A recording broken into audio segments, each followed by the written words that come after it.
박준하 화가의 밤과 낮 전시회를 축하하면서 박준하 화백의 성장 과정 및 화폭의 변화 등등을 제가 옆에서 겪어온 사람으로서 이 자리를 말을 드리기 위해서 자리에 섰습니다. 먼저 이 화폭을 보시면은 이 화폭 속에는 박준하의 성장 과정이 전부 들어 있습니다. 그거는 추후에 말을 하고, 박준하가 초등학교, 우리 때는 국민학교인데요. 국민학교 1학년 때부터 5학년 때까지 크레파스를 사용을 합니다. 아주 작은 크레파스에서 2층 되는 왕자표 크레파스를 사용했습니다. 그래서 저도 또 박준하한테 따라가기 위해서 왕자표 크레파스를 샀습니다. 그러는데 박준하는 애누구 물감을 6학년 때 사서 그림을 그리기 시작했습니다. 그런데 박준하는 자신은 그림을 그리는 화가가 아니게 태어났다. 그러는데 성장 과정 자체가 화가로 성장하기 위함으로 DNA가 들어있다. 저는 그렇게 말씀을 드리고 싶고요. 그리고 나서 중학교, 고등학교 2학년 때까지는 박준하 백하고 저하고는 아주 동떨어진 생활을 했습니다. 그래서 그 과정 중에는 박준하 화백의 성장을 제가 자세히 잘 모르겠고요. 고등학교 2학년 후반기 때 박준하 화백을 만남으로써 저 마제주가 지금 이 자리에 있는 은인 목록에 3번째에 들어갑니다. 은인 목록 1번은 우리 아버지 어머니고요. 저를 고등학교까지 가르쳐주는 우리 누나가 2번째 은인 목록이고, 박준하가 저를 지금 이기까지 만들어준 은인 목록 3호가 박준하입니다. 그래서 고등학교 2학년 때 만나서 저를 대학을 가게 만들었는데 못 갔습니다. 그래가지고 대학 홍대에 다닐 때까지 옆에서 쭉 지켜왔던 사람입니다. 그래서 지금 이 화폭을 보면은 밤과 낮입니다. 밤과 낮 작품 중에서 박준하 화백만이 이 색깔을 만들어낼 수 있다. 대한민국 어느 누구 화가도 유화물감으로 이런 색채를 낼 수가 없다. 저는 그렇게 자부를 합니다. 그러는데 어떤 사람들은 보면은 이게 그림이냐? 이게 그림이 아니다. 그런 사람들도 많습니다. 그러는데 지금 박준하 이 밤과 낮 이 화폭이 이렇게 변화된 것은 보름도 섬에 들어가서 사람들과 살아있는 물체들하고 이렇게 살다 보니까 변화가 와서 우리 주변 일반인들이 박준하 그림 좋다 이렇게 얘기들을 하곤 합니다. 밤의 화폭은 처음에 기획했던 것하고 변화가 없습니다. 낮의 화폭은 처음에 이 상단에가 철조망이 4칸이 있습니다. 철조망이 4칸이 있는데 저희가 술을 한 잔 마시고 이건 너무 좀 강하다. 아니다. 그렇게 대화를 해서 지금 분단된 철조망 하나에다가 이 상단에 강랑술래라는 아우성치는 사람이 살아 움직이는 그러한 화폭으로 변했다. 지금 여 밑에 자화상들은 나한상 자화상인데 박준하 자화상입니다. 이거. 특별하게 이 상이 변한 것은 일반인들은 저 사람 얼굴이구나 그러는데 처음에 이 나한상 그릴 때는 눈이 없습니다. 눈이 없는 나한상을 그리다가 지금은 미소 짓는 화폭이 전부 웃고 있는 눈으로 변했습니다. 박준하 그림은 원래 눈이 없습니다. 눈이 없는 손만 큰 그런 그림인데 지금은 모든 나화상들이 다 미소 짓는 그러한 작품입니다. 지금 대형작 중에 하나가 세월호 작품이 하나 있습니다. 그건 여기에 전시가 안 돼 있는데요. 제가 우연찮게 세월호 작품을 보고 물속에서 후성친 난리를 친 살려달라고 난리를 친 작은 점을 하나씩 찍어놨는데 그게 한 200여 개 됩니다. 세월의 사망자가 한 202명 되는 걸로 알고 있는데요. 그 점을 전부 한 200여 개를 찍었습니다. 그게 전부 사망자입니다. 그래서 박진호 화가의 작품은 그냥 생각에서 나온 게 아니고 머릿속, 귀, 손, 눈, 입, 몸의 모든 몸의 에너지를 다 쏟아서 그때의 환경을 그려낸 거라고 저는 생각을 합니다. 그래서 저는 여기서 이렇게 이 방관하스 얘기는 이 정도로 하고요. 잠깐 이동을 하면서 말씀을 드려보도록 하겠습니다. 박진호 화백의 작품 중에 유일하게 해와 달이 없습니다. 그런데 보름도에 들어가서 작업을 하면서 박진호의 작품에 해와 달이 꼭 들어있다. 이 네 작품도 특별한 변화가 없지만은, 박진호의 혼이 특별한 변화는 없지만은 달이 다 있다. 달이 다 있다. 저 밤의 달도 엄청난 휘황찬 달이 다 있다. 그래서 박진호의 그림이 살아 움직이는 그림으로 저는 생각을 합니다. 그리고 지금 이 작품 속에 사람의 나환상, 박진호의 자화상이 다 들어있습니다. 이걸 어떻게 보면 이건 바위로 형상해서 보겠지만은 박진호 자신만의 자화상이 다 들어있습니다. 닮았습니다, 박진호를. 그래서 저는 항상 박진호가 그전엔 손을 크게 그렸는데 지금은 자기의 자화상을 바위나 나무 틈새에 전부 다 들어있다. 산의 능선에도 다 들어있다.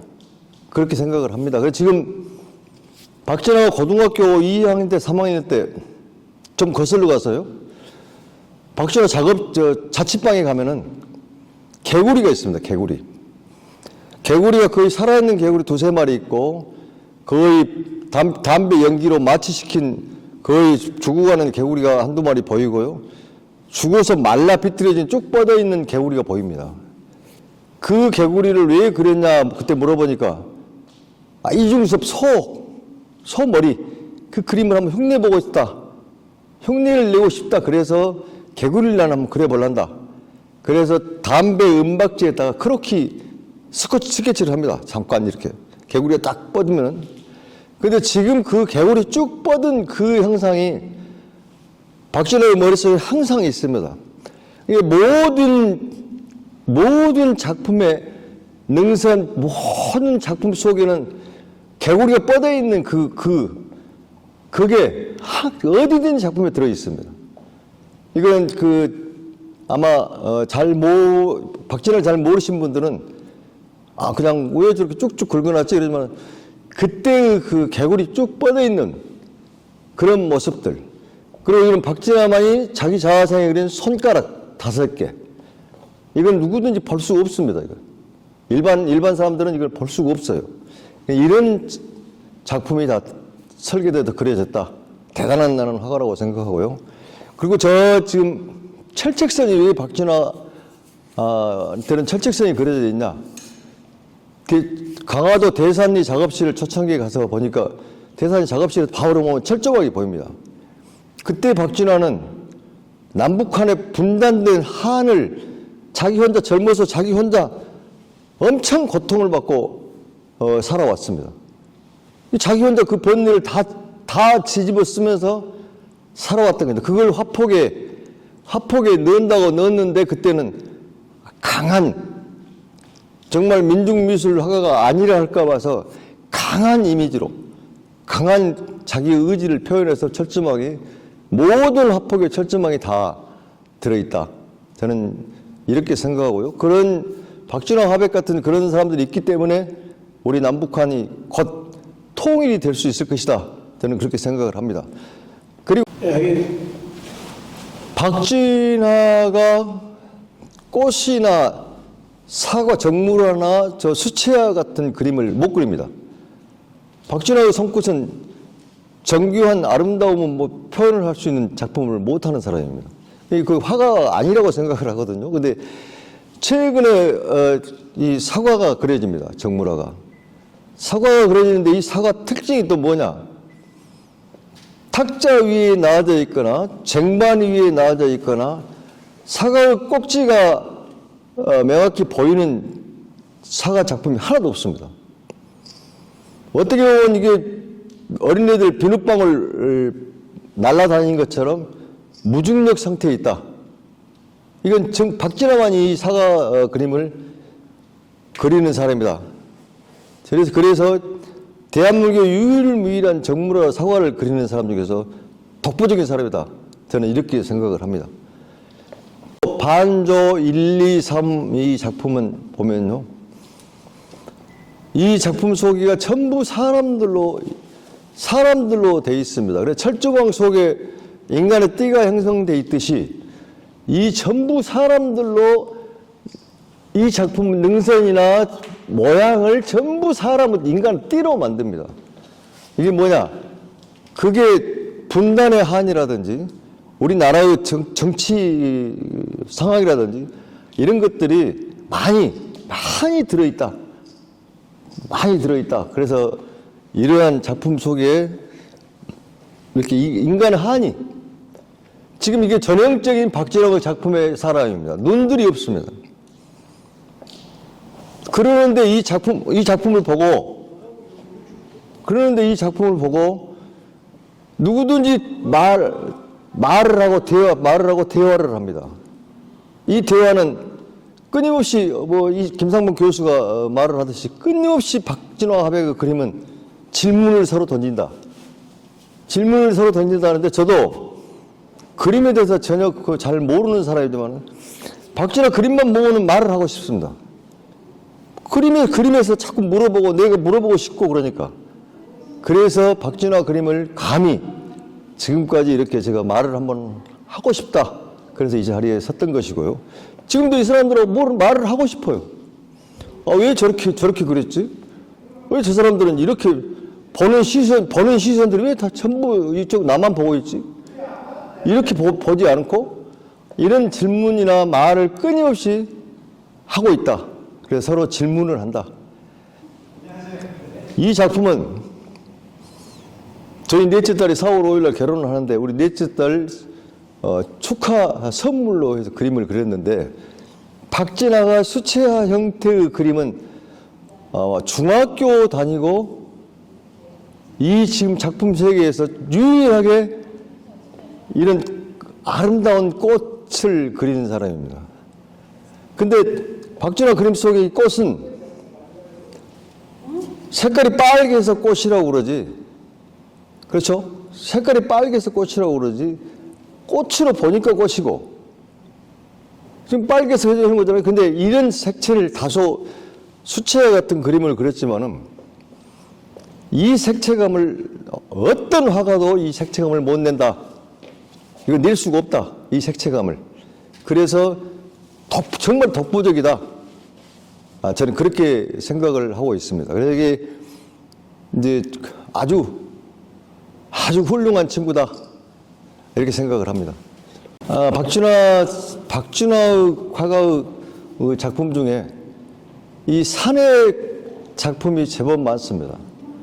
이 작품의 산 작품을 그리는 계기는 박진화 화백의 고향 뒷산이 이런 능선, 이런 봉우리가 된 산입니다. 태어나서 국민학교 다닐 때 성장 과정 중에 있는 집 뒷산이 이런 봉우리의 산이었다. 그래서 항상 박진화 머릿속에는 산은 그 아주 능선이 이쁘게 완만한 그런 산이다. 그렇게 그림을 그렸는데요. 이 산 그림 중에서 대산에서 산을 그린 그림하고 지금 그림하고 차이가 또 뭐가 있냐면요. 대산이 산 그림은 전부 능선이 도끼 들고 사람이 서 있고요. 아니면은 무슨 치하는 사람 능선으로 되어 있습니다. 지금 이 능선의 사람들은 다들 특히 이 산 그림의 이 눈 보십시오. 이 눈 그림은 이 눈을 연한 이 작품은 꼭 독보적인 박진화밖에 할 수가 없다. 산의 능선에 어떻게 사람이 이 눈을 부라리고 떠 있겠습니까? 그래서 박진화만의 산 능선의 화폭이다.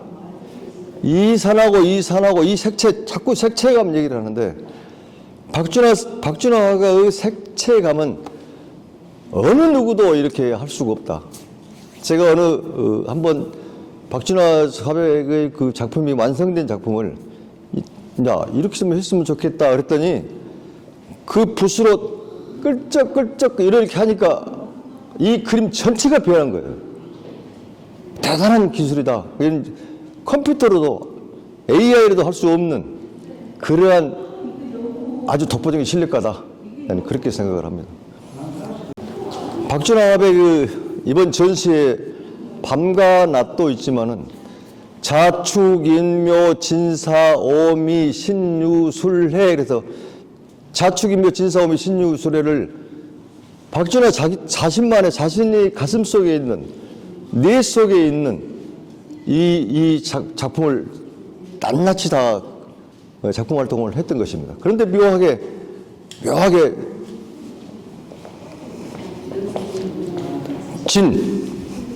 용 아닙니까? 용이 자신도 모르겠다는 얘기예요. 왜 저렇게 그렸는지. 근데 용이 물결치는 화폭이 나왔다는 얘기죠. 자축인묘. 그래서 상상을 하면서 그린 게 아니고 내가 자축인묘 진사오미 이걸 한번 했으면 좋겠다. 그렇게 시작한 그림인데 그 속에는 다 그 동물들 그게 다 표현이 됐다. 그리고 박준하 화백이 사시에 태어났답니다. 사시에 태어났는데 어째 그리다 보니까 박준하 자기의 자화상이 그려졌다는 얘기예요. 이거는 그 박준하가 자기 자화상을 그리려고 자기 태어난 이 사시에 박준하 자기의 자화상이나 자기 부모 자화상이 됐더라도 이런 자화상이 다른 데는 다 그 자화상이 없거든요. 그런다. 그리고 독특한 게 또 있습니다. 다른 데도 다 그런 게 들어있는데 특별하게 보면 박준하 작품 속에는 작품이 따로따로 떨어져 있습니다. 이 한 작품 속에 작품이 꼭 하나 둘씩 다 들어있습니다. 여기도 들어있죠? 저기도 들어있죠? 저기도 들어있죠? 한 작품 속에 박준하 작품은 꼭 2개 내지 3개가 들어있다. 저는 이게 아까 처음에 얘기한 대로 어려서 스님들한테 얘기 듣고 아니면 자기가 그 번뇌에서 바깥으로 나오면서 하나만 가지고 번뇌를 한 게 아니고 수많은 것을 생각하면서 이 번뇌에서 벗어나면서 그래서 이걸 못 벗어난 것 같습니다. 그래서 꼭 박준하 그림 속에는 작품이 2개, 3개씩 있다. 그렇습니다. 저쪽으로 가실까요? 이 작품은 박진하가 태동하면서 박진하가 화가로 시작해서 민중미술 화가가 막 시작되면서 그림 그렸던 지금 이번 전시회 중에서 가장 기본이 많이 들어있는 작품입니다.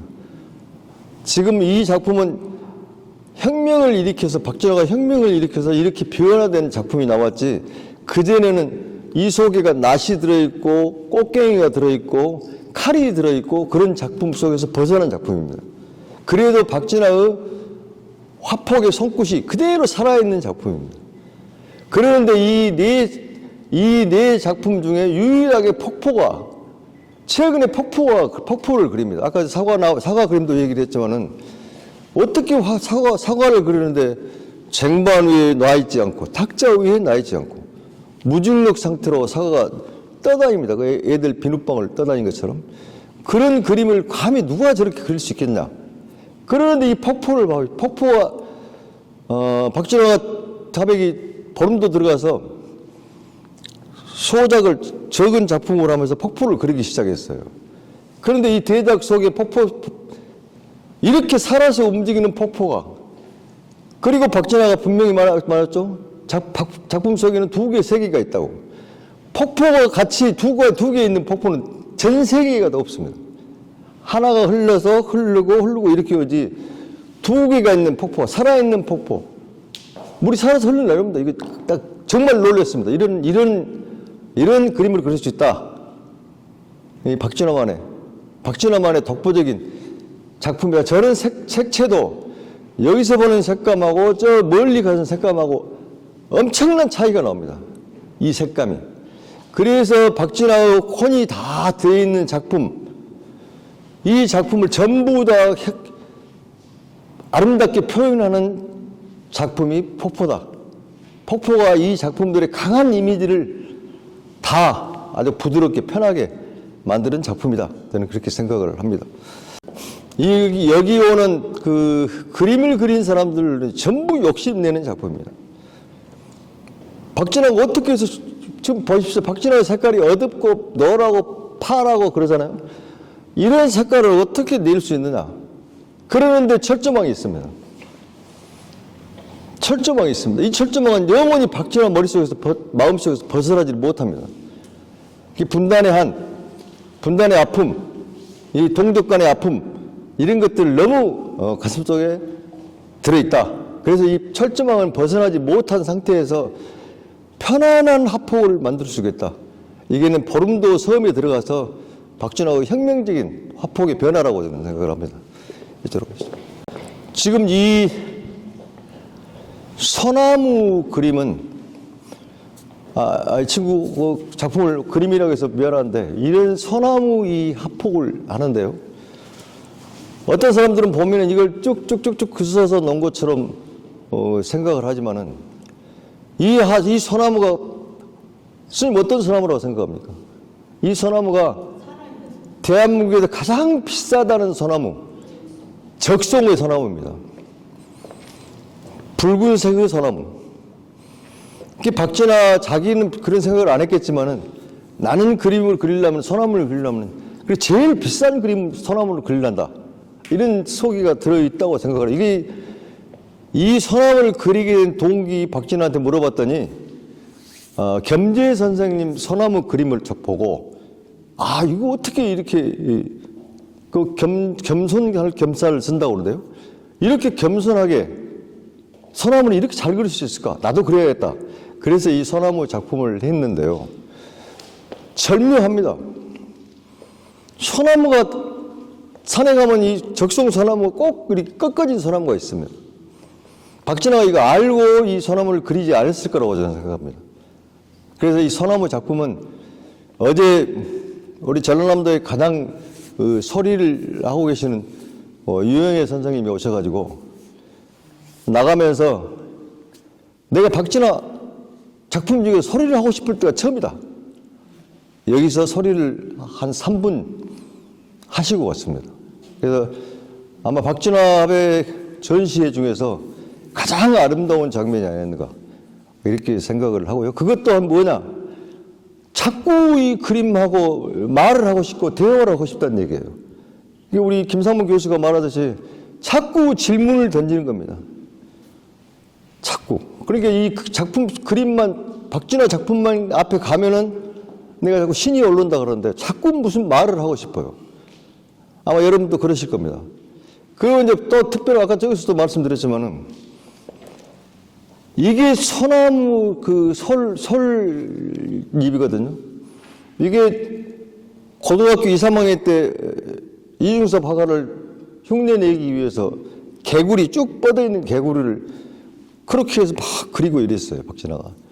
그 개구리가 뻗어있는 그게 머릿속에 항상 연상이 돼서 지금 이 작품 속에도 늘 이렇게 쭉쭉 뻗어있는 나는 그런 화폭에 들어있다.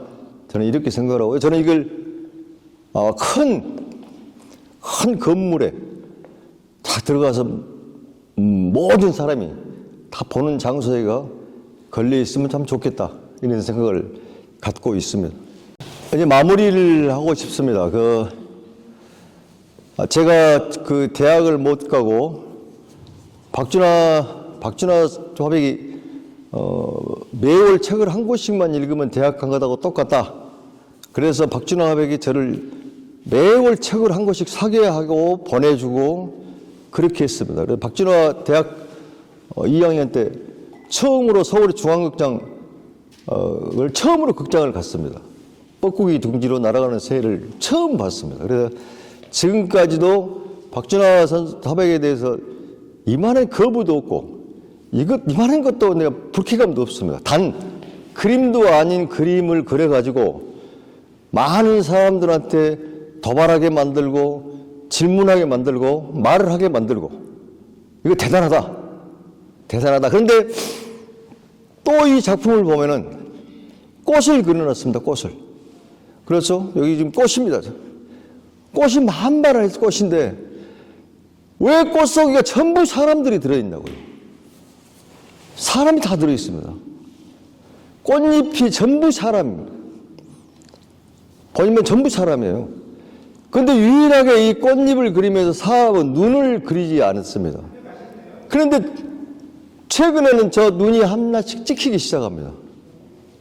그러니까 지금은 말로 대화하는 것이 아니라 야 너희들이 나의 작품을 보면 눈으로도 같이 보면서 해라. 나는 그런 표현이라고 좀 생각을 합니다. 그래서 지금 작품들 모든 사람 인간의 작품들이 나오는데 눈이 점점 찍혀져 간다. 근데 그 눈이 인상을 쓰고 있는 눈이 아니고 웃고 있는 스마일 미소를 짓고 있는 눈으로 변해간다. 저는 그렇게 보고 있고 감히 박준하 화백의 그 작품을 평을 한다는 것은 제가 한다는 것은 저는 국민학 동창으로서 평생을 박준하 옆에 살다 보니까 감히 이런 말씀을 드리고 있다. 이렇게 생각하면서 이 작품들은 최소한들은 살아있다. 이것 또한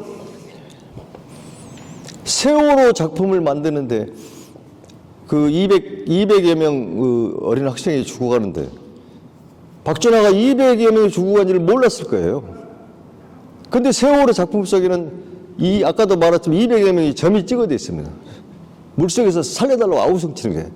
근데 지금 또한 이 작품이 그런 작품이 연결선상에 있다.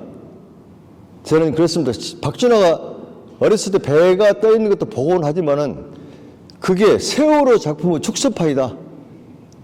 저는 이렇게 생각을 하고요. 늘 박준하 머릿속에 분단된 우리나라, 우리 현재의 어지럽고 복잡한 정치 생활, 정치 환경 대신 이재명 대통령이 나오셔서 이렇게 안정된 정치 상황. 그래서 지금 이 하폭을 보면은 상당히 많이 안정돼 있다. 그렇게 말씀을 드리고 여기서 마치도록 하겠습니다.